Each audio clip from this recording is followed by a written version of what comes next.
നമസ്കാരം. വളരെ വേദനിപ്പിക്കുന്ന വാർത്തയാണ് ഇന്ന് രാവിലെ തന്നെ വരുന്നത്. സൗദിയിൽ നിന്നുമാണ് ആ വാർത്ത വരുന്നത്. സൗദിയിൽ ഉംറ തീർത്ഥാടക സംഘം സഞ്ചരിച്ച ബസ് കത്തി 42 പേർക്ക് ദാരുണാന്ത്യം. ഹൈദരാബാദ് സ്വദേശികളാണ് അപകടത്തിൽപ്പെട്ട എല്ലാവരും.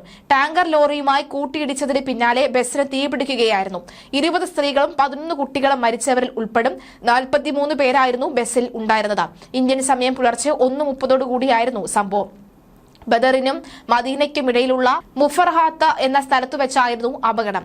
വിശാലമുള്ള റോഡ് ആയതുകൊണ്ട് തന്നെ അതിവേഗത്തിൽ വാഹനങ്ങൾ കടന്നുപോകുന്ന പാതയായിരുന്നു ഇത്. ഇവിടെ വെച്ചാണ് യാത്രാ ബസ് ട്രക്കുമായി കൂട്ടിയിടിച്ചത്. ഉംറ കഴിഞ്ഞ് തിരിച്ചെത്തിയ തീർത്ഥാടക സംഘമാണ് അപകടത്തിൽപ്പെട്ടത്. തിരികെയുള്ള യാത്രയായതിനാൽ കൂടുതൽ പേരും ഉറക്കത്തിലായിരുന്നു. ഇത് ദുരിതത്തിന്റെ ആഘാതം വർദ്ധിപ്പിച്ചതായാണ് വിവരം. മദീനയിൽ ഉംറ ബസ് കത്തി 42 പേർ മരിച്ചു എന്ന വാർത്ത ഇന്ന് രാവിലെ മുതലാണ് മാധ്യമങ്ങൾ വരുന്നത്. ഇന്ത്യൻ സമയം പുലർച്ചെ 1:30 ഈ ഒരു അപകടം സംഭവിച്ചത്. 43 പേരായിരുന്നു ബസ്സിലുണ്ടായിരുന്നതെങ്കിൽ 42 പേര് മരിച്ചിരിക്കുന്നു. ഒരാൾ രക്ഷപ്പെട്ടു എന്ന വാർത്തയുണ്ട്. ഇയാളുടെ നില ഗുരുതരമായി തന്നെ തുടരുന്നു. ആശുപത്രിയിൽ ചികിത്സയിലാണെന്നാണ് മനസ്സിലാക്കുന്നത്. ഹൈദരാബാദിൽ നിന്നുള്ള 43 പേരുമായിരുന്നു ഉണ്ടായിരുന്നത്. 20 സ്ത്രീകളും 11 കുട്ടികൾ അതിലുണ്ടായിരുന്നു എന്നാണ് വളരെ ദയനീയമായ വാർത്ത. ബസ് ഡീസൽ ടാങ്കുമായാണ് കൂട്ടിയിടിച്ചത്.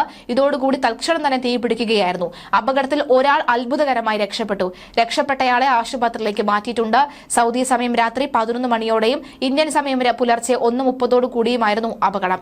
മക്കയിലെ തീർത്ഥാടനം പൂർത്തിയാക്കി മദീനയിലേക്ക് പോകുന്ന വഴിയാണ് അപകടം നടന്നത്. മദ്രിനും മദീനയ്ക്കും ഇടയിൽ മുഫറഹാത്ത് എന്ന സ്ഥലത്ത് വെച്ചാണ് അപകടം നടന്നത്. ബസ്സിലുണ്ടായിരുന്നവർ തീർത്ഥാടകർ മുഴുവനും ഹൈദരാബാദ് സ്വദേശികളാണെന്നാണ് ഉംറ കമ്പനി സ്ഥിരീകരിച്ചത്. സിവിൽ ഡിഫൻസ് എത്തി തീയണച്ചെങ്കിലും ആരെയും തിരിച്ചറിയാവുന്ന വിധത്തിലല്ല അപകടം. രക്ഷപ്പെട്ട 25-കാരൻ അബ്ദുൾ ഷുഐബ് മുഹമ്മദിനെ ആശുപത്രിയിലേക്ക് മാറ്റി.